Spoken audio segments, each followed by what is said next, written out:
ജനങ്ങൾ 42 ദൈവത്തിനു വേണ്ടി ദാഹിക്കുന്നു. നീർച്ചാൽ തേടുന്ന മാൻപേടയെ പോലെ ദൈവമേ, എൻ്റെ ഹൃദയം അങ്ങയെ തേടുന്നു. എൻ്റെ ഹൃദയം ദൈവത്തിനായി ദാഹിക്കുന്നു, ജീവിക്കുന്ന ദൈവത്തിനു വേണ്ടി തന്നെ. എപ്പോഴാണ് എനിക്ക് ദൈവസന്നിധിയിലെത്തി അവിടുത്തെ കാണാൻ കഴിയുക?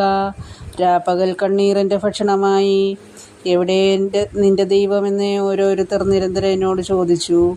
ജനക്കൂട്ടത്തോടൊപ്പം ഞാൻ പോയി. ദേവാലയത്തിലേക്ക് ഞാൻ അവരെ ഘോഷയാത്രയായി നയിച്ചു. ആഹ്ലാദാരവവും കൃതജ്ഞതാഗീതങ്ങളും ഉയർന്നു. ജനം ആർത്തുല്ലസിച്ചു. ഹൃദയം പൊട്ടിക്കരയുമ്പോൾ ഞാനിതെല്ലാം ഓർക്കുന്നു. എൻ്റെ ആത്മാവേ, നീ എന്തിനു വിഷാദിക്കുന്നു? നീ എന്തിനു നെടുവീർപ്പിടുന്നു? ദൈവത്തിൽ പ്രത്യാശ വയ്ക്കുക. എൻ്റെ സഹായവും ദൈവവുമായ അവിടുത്തെ ഞാൻ വീണ്ടും പുകഴ്ത്തും. എൻ്റെ ആത്മാവ് വിഷാദം പൂണ്ടിരിക്കുന്നു. അതിനാൽ ജോർദാൻ പ്രദേശത്തും ഹെർമോണിലും മീസാർ മലയിലും വെച്ച് അങ്ങയെ ഞാൻ അനുസ്മരിക്കുന്നു. അങ്ങയുടെ വെള്ളച്ചാട്ടങ്ങളുടെ ഇരമ്പൽ കൊണ്ട് ആഴമാഴത്തെ വിളിക്കുന്നു. അങ്ങയുടെ തിരമാലകളും ഓളങ്ങളും എൻ്റെ മീതെ കടന്നു പോകുന്നു. കർത്താവ് പകൽ സമയത്ത് തൻ്റെ കാരുണ്യം വർഷിക്കുന്നു. രാത്രികാലത്തെ അവിടുത്തേക്ക് ഞാൻ ഗാനമാലപിക്കും.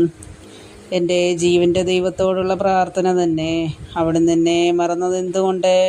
ശത്രുവിൻ്റെ പീഡനം മൂലം എനിക്ക് വിലപിക്കേണ്ടി വന്നത് എന്തുകൊണ്ട് എന്ന് എൻ്റെ രക്ഷാശിലയായ ദൈവത്തോട് ഞാൻ ചോദിക്കും. നിൻ്റെ ദൈവം എവിടെയെന്ന് ശത്രുക്കൾ എന്നോട് ചോദിക്കുന്നു. മാരകമായ മുറിവ് പോലെ നിന്ദനം ഞാൻ ഏൽക്കുന്നു.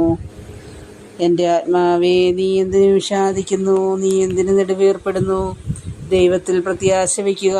എൻ്റെ സഹായവും ദൈവവുമായ അവിടുത്തെ ഞാൻ വീണ്ടും പുകഴ്ത്തും.